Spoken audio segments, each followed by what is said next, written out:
Hi all, എല്ലാവർക്കും unique അക്കാഡമിയിലേക്ക് സ്വാഗതം. ഇന്ന് നമ്മൾ കുറച്ച് കറണ്ട് അഫയേഴ്സാണ് കേട്ടോ നോക്കുന്നത്. നമ്മുടെ സാഹിത്യ പുരസ്കാരങ്ങളാണ് നോക്കുന്നത്. അതിൽ ഏറ്റവും പ്രധാനപ്പെട്ടതാണ് നമ്മുടെ എഴുത്തച്ഛൻ പുരസ്കാരം. 2024 എഴുത്തച്ഛൻ പുരസ്കാര ജേതാവ് NS മാധവനാണ്. 2024 എഴുത്തച്ഛൻ പുരസ്കാരം ലഭിച്ചത് NS മാധവനാണ്. NS മാധവൻ. ഓക്കെ, ഇദ്ദേഹത്തിൻ്റെ മറ്റു പ്രധാന രചനകൾ കൂടി നമ്മൾ അറിഞ്ഞിരിക്കുക. ഡയറക്റ്റായിട്ട് എഴുത്തച്ഛൻ പുരസ്കാര ജേതാവിൻ്റെ പേര് ചോദിക്കണമെന്നില്ല. ചിലപ്പോൾ അദ്ദേഹത്തിൻ്റെ രചനകൾ ഏതൊക്കെ എന്നതായിരിക്കാം ക്വസ്റ്റ്യൻ വരുന്ന മേഖല. അപ്പോൾ ലണ്ടൻ ബത്തേരിയയിലെ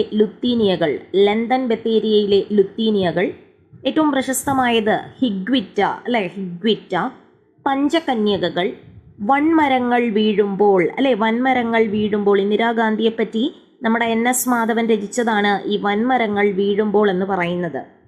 പര്യായ കഥകൾ, പുറം മറുപുറം, തിരുത്ത്, അർദ്ധനാരീകാണ്ഡം, ചൂളൈമേടിലെ ശവങ്ങൾ, അതും ഓർത്തിരിക്കുക, ചൂളൈമേടിലെ ശവങ്ങൾ, അതുപോലെ തത്സമയം, ഭീമച്ചൻ തുടങ്ങിയവയാണ് പ്രധാന രചനകൾ. ഓക്കെ, അപ്പോൾ NS മാധവൻ്റെ പ്രധാന രചനകൾ ഏതൊക്കെയാണ്?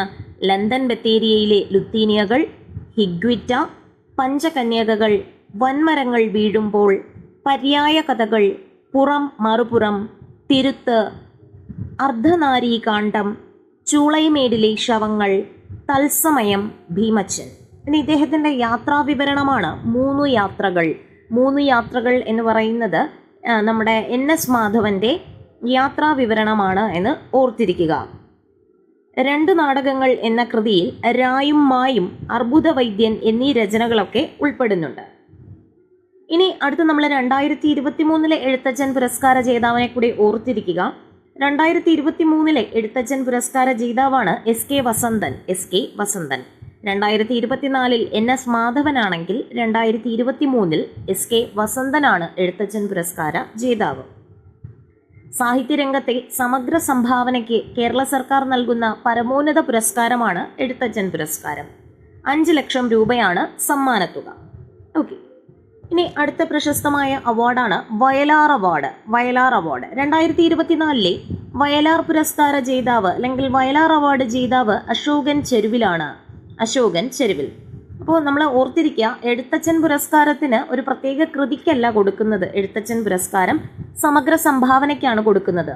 എന്നാൽ വയലാർ അവാർഡ് കൊടുക്കുന്നത് ഒരു പ്രത്യേക കൃതിക്കാണ് വയലാർ അവാർഡ് കൊടുക്കുന്നത്. ഇപ്പോൾ 2024 വയലാർ അവാർഡിന് അർഹമായ നോവൽ അശോകൻ ചെരുവിലിൻ്റെ കാട്ടൂർ കടവ് എന്ന് പറയുന്ന നോവൽ. ഓക്കെ, അശോകൻ ചെരുവിലിൻ്റെ കാട്ടൂർ കടവ് എന്ന നോവലിനാണ് 2024 വയലാർ അവാർഡ് ലഭിക്കുന്നത്.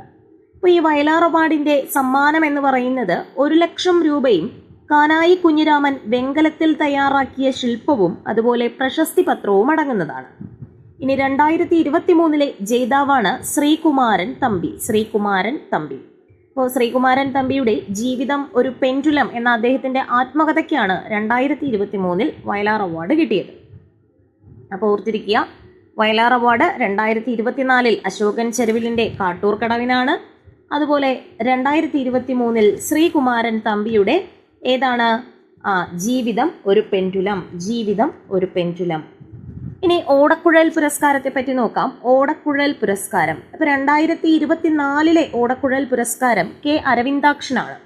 54ാമത് ഓടക്കുഴൽ പുരസ്കാരമാണ് 2024 നൽകിയത്.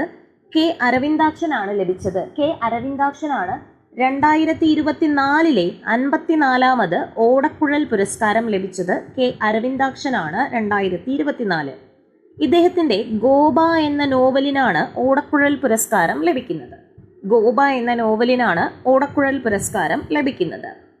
ബുദ്ധനായി മാറിയ സിദ്ധാർത്ഥനെ അദ്ദേഹത്തിൻ്റെ പത്നിയായ യശോധര എന്ന ഗോപ ചോദ്യം ചെയ്യുന്നതാണ് ഈ ഒരു നോവലിൻ്റെ ഇതിവൃത്തം എന്ന് പറയുന്നത്. അപ്പോൾ 2024 54ാമത് ഓടക്കുഴൽ പുരസ്കാരത്തിന് അർഹനായ നോവലാണ് ഗോപ. അത് K അരവിന്ദാക്ഷനാണ് രചിച്ചത്. അപ്പോൾ അതിൻ്റെ തീം എന്ന് പറയുന്നത് ബുദ്ധനായി മാറിയ സിദ്ധാർത്ഥനെ അദ്ദേഹത്തിൻ്റെ പത്നിയായ യശോധര എന്ന ഗോപ ചോദ്യം ചെയ്യുന്നതാണ് ആ ഒരു നോവലിൻ്റെ ഇതിവൃത്തം എന്ന് പറയുന്നത്. 30,000 രൂപയാണ് സമ്മാനത്തുക എന്ന് ഓർത്തിരിക്കുക. ഇനി K അരവിന്ദാക്ഷൻ്റെ മറ്റ് രചനകൾ ജസ്റ്റ് ഒന്ന് ഓർത്തിരിക്കുക. സാക്ഷിമൊഴി, ഭോപ്പാൽ, പുതിയ ഗോത്രത്തിൻ്റെ ഉൽപ്പത്തി, എലിവേട്ടക്കാരുടെ കൈപ്പുസ്തകം, കുഷിനാരയിലേക്ക്, മറുപാതി, അലക്കുയന്ത്രം, മീര ചോദിക്കുന്നു, നിലാവിലെ വിരലുകൾ, രചിതയുടെ തിരോധാനം, ദൈവം തുറക്കാത്ത പുസ്തകം, ഉഭയജീവികളുടെ മാനിഫെസ്റ്റോ തുടങ്ങിയവയൊക്കെ കെ അരവിന്ദാക്ഷൻ്റെ പുസ്തകങ്ങളാണ്. ഇനി 53 2023 ലഭിച്ചത് നമ്മുടെ PN ഗോപികൃഷ്ണനാണ്. 2023 PN ഗോപികൃഷ്ണനാണ് ഓടക്കുഴൽ പുരസ്കാരം ലഭിക്കുന്നത്. PN ഗോപികൃഷ്ണൻ, അദ്ദേഹത്തിൻ്റെ കൃതി കവിത മാംസഭോജിയാണ്.